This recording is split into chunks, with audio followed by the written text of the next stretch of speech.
So I need to address something very big regarding this week's chapter of Fairy Tail. I'm going to jump right into it. The end of this chapter was problematic in a couple different aspects. One of the main ones is that it provides a plot hole, and that's the fact that Elfman comes in and one-shots Sayla. Elfman, we know that he is nowhere near even Mirajane's level. He shouldn't even, be able to take out Mirajane when she's not even at her fullest. Mirajane was at her complete max trying to take out Sayla, and she couldn't do it. But then Elfman comes in and knocks her out. Now, some of these things could be cleared up within next week's chapter, but as it stands right now, the end of this week's chapter definitely provided a plot hole, and overall it just felt lackluster of a fight in the fact that Mirajane was out on the floor, and Sayla came in, and, Sayla was about to put her out. And I'm not saying that, obviously, Mira should die. Sayla should have just crushed her skull or anything like that. But the fact that Elfman came in and one-shotted Sayla, one-shotted her, when Elfman isn't even on Mirajane's level, let alone to come in and beat someone that pretty much just defeated Mirajane,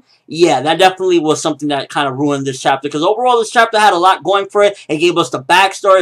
It had some feels in there. Learning about Mirajane, her brother and sister, Lisanna and Elfman, and when they were younger. Everything was kind of coming together, and it was actually like, yo, this is really dope stuff. And obviously, at this point, I was like, okay, yeah, something's going to happen to stop this whole occurrence of Sayla coming in and crushing her skull. But the way it was done in the end with just a one-shot, him coming in, let alone being able to take her on, but coming in and taking her out in one hit, yeah, that was just like, wow, really, bro? That's like some plot hole and just overall lackluster. I mean, the chapter starts off, everything is all good. Sayla's doing what she said she was going to do. She's taking her out. Takeover is not working. Well, it eventually does work, and I guess that was one of the good points of the chapter, is that Mira couldn't overpower her. She couldn't just go, I'm Mira, fairy tale, friendship, and punch her out. She had to be strategic about it, and she had to use her powers in order to basically use takeover on not Sayla, because it wouldn't work on Sayla, but on Sayla's ability, so that way she could summon Elfman, because, Sayla's ability to control people. She summoned Elfman, and Elfman came in. So it was strategically done. That was good in that aspect. No complaints there. It was done nicely, strategic, and just overall different from the fairy tale norm. Not to mention getting that backstory where we finally learn how Mira was possessed by the demon. Where basically she got the power from trying to slay a demon and pretty much ended up getting like possessed. Where not getting possessed, but having latent power from the demon. And kind of how her brother and sister were trying to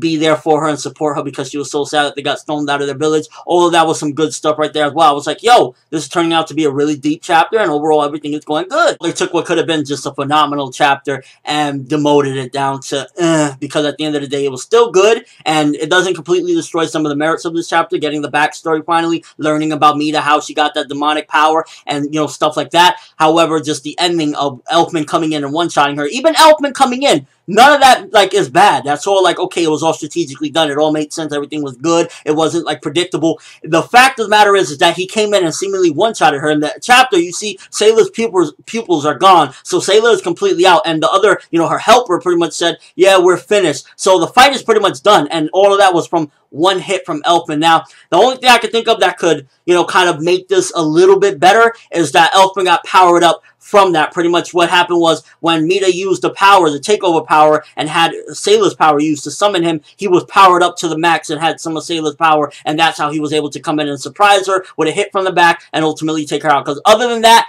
it's just plain BS and a plot hole right there. Mirajane is 1,000 times stronger than Elfman, let alone somebody that's even stronger than Mirajane. He shouldn't take out with one hit, just period. But giving into account that the chapter did start off good, and we did get the backstory, and we got progression of the fight, I still gotta say it was a fine chapter. It wasn't completely like, oh, fuck this chapter, this shit was absolutely BS. And at the end of the day, Mirajane didn't come in with power, friendship. It was basically Elfman came in. It was just that, why the one shot? Like, if Elfman came in and stopped at the nick of time and, like, was holding her off and he strategically beat her, this would have been, even better. This would have been awesome, amazing. But the fact that he came in and one-shotted somebody that was this strong, and like, Sayla, Tartarus, hello, they actually were building her up to be incredible. She beat Mirajane, one of the strongest. I was like, hell's fucking yeah. But a one-shot. And I have to focus on that because it just took one of the characters from Tartarus that I was like, yo, she took out Mirajane. And as a matter of fact, she beat Mirajane. I don't care what anyone says with Elfman coming in. She defeated Mirajane. She took her out.